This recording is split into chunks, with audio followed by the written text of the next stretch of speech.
अस्सलाम वालेकुम, कैसे हैं आप सब। आज आपको सिखाऊंगे किशमिश वाले दही बल्ले। ये आपने अभी तक नहीं बनाए होंगे तो चलिए वीडियो शुरू करते हैं। यहाँ सबसे पहले मैंने ले ली थी तुअर की दाल हाफ़ कप और हाफ़ कप ही मैं लूँगी मूंग की दाल। दाल को मैंने अच्छे से चुन लिया था, फिर उसके बाद मैं इसको अच्छे से धोऊंगी और करीब 1 से 1.5 घंटे के लिए इसको भिगो दूँगी, यहाँ तक कि जो है दाल हमारी साइज़ में डबल हो जाए। मीनवाइल मैं ये करूँगी कि जो मैंने दही ली है इसको मैं अच्छे से फेंट लूँगी। अच्छा, ये थी ग्रीन चटनी। इसकी रेसिपी चैनल पे मौजूद है, मैंने ये क्यूब्स में करके फ्रीज़ की हुई थी। और ये है सौंठ की चटनी, यानी कि खजूर इमली की खट्टी मीठी चटनी। दोनों की रेसिपीज़ मेरे चैनल पे मौजूद है, मैं आई कार्ड पर लगा दूँगी, आप वहाँ से देख लीजिएगा। अगर आप चाहते हैं कि आपके जो दही बल्ले हैं वो बिल्कुल बाहर जैसे बने तो उसका दही आपको बहुत अच्छा तैयार करना होगा, जिसके लिए मैंने जो दही लिया था वो गाढ़ा था और इसके अंदर मैंने सब पिसी हुई चीनी डाली है और मैं इसको इतना अच्छा फेंटूँगी कि इसके अंदर फोम आ जाए, बिल्कुल लम्स फ्री हो जाए।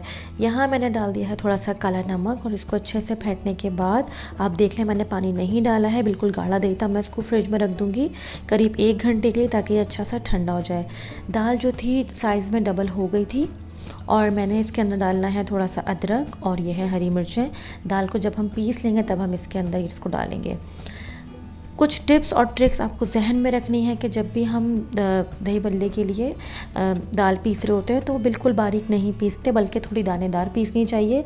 बारीक अगर पीस के बनाएंगे तो फिर वो जो हमारे दही बल्ले होंगे वो बहुत ही अंदर से गांठ वाले बनेंगे।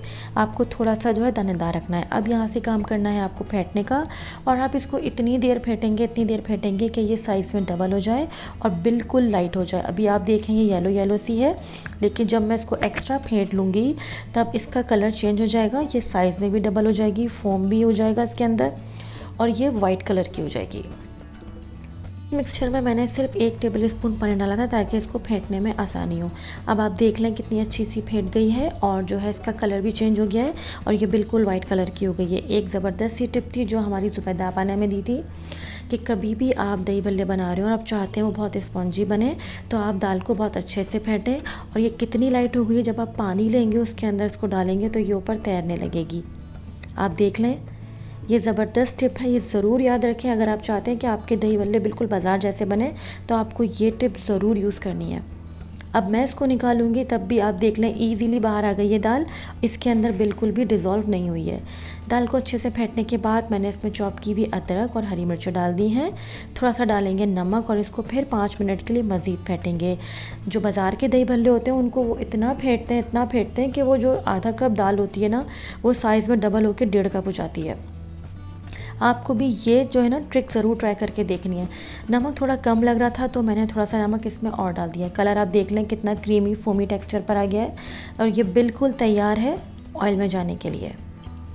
अब देख लें क्या करेंगे कि हाथ को थोड़ा सा गीला करेंगे और अगर आप कंफर्टेबल हैं तो फिर आप जो है इसको आराम से हाथों से छोटे छोटे बॉल्स बना के इसमें डालते जाएं। जैसे पानी के ऊपर ये तैर रही थी दाल, ऐसे ही ऑयल के ऊपर भी ये जो इसका दही बल्ला ये तैरता रहेगा, फ़ौरन से जो है अंदर जाके डिज़ोल्व नहीं होगा।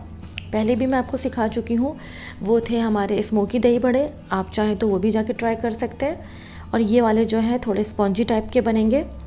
अब बात आ जाती है वो कौन सा सीक्रेट है कि हम इसको किशमिश वाला बनाएंगे। यहाँ मैंने किशमिश को अच्छे से वॉश करके 10 मिनट पानी में भिगो दिया था और इसको एक साइड पे रख दिया है। किशमिश को भिगोना ज़रूरी है पानी में ताकि इसमें जो भी एक्सेस कचरा लगा हुआ है या मिट्टी है वो निकल जाए। आराम से आप इसको पलटते जाएंगे और यहाँ ज़बरदस्त से हमारे पहले प्लेन वाले जो दही भल्ले हैं वो रेडी हो जाएंगे। अब मैं आपको बताऊंगी कि किशमिश वाले दही बल्ले जो है वो कैसे बनेंगे। किशमिश हमको बिल्कुल भी पीस के नहीं डालनी है, किशमिश को धो के भिगो लेना है ताकि ये अच्छी सी फूल जाए। और अब हम क्या करेंगे, जो हमने ये बैटर बना के रखा है इसके अंदर किशमिश डाल देंगे, जितनी आपको पसंद है उतनी डालेंगे। दाल के एक मिक्सचर में जब आप किशमिश डाल देंगे तो उसको इतने अच्छे तरीके से कोट करेंगे कि जो भी हमारी किशमिश है वो दाल के मिक्सचर के अंदर छुप सी जाए। और ये एक टिप और ट्रिक है कि आप हमेशा जब भी किशमिश वाले दही बड़े बनाएं तो आपको ये करना है कि अंदर जो है आपको डालनी है किशमिश, ठीक है। इस तरीके से अगर ऊपर ऊपर से डालेंगे तो वो बाहर निकल के भी आ सकती है, और अगर हम इसका किशमिश का पेस्ट बना कर डालेंगे तो हमारे जो दही बल्ले हैं वो बिखर जाएंगे। ये आपको याद रखना है। इसीलिए मैंने बिल्कुल साबुत किशमिश ली थी और इसके अंदर डाल दिया है।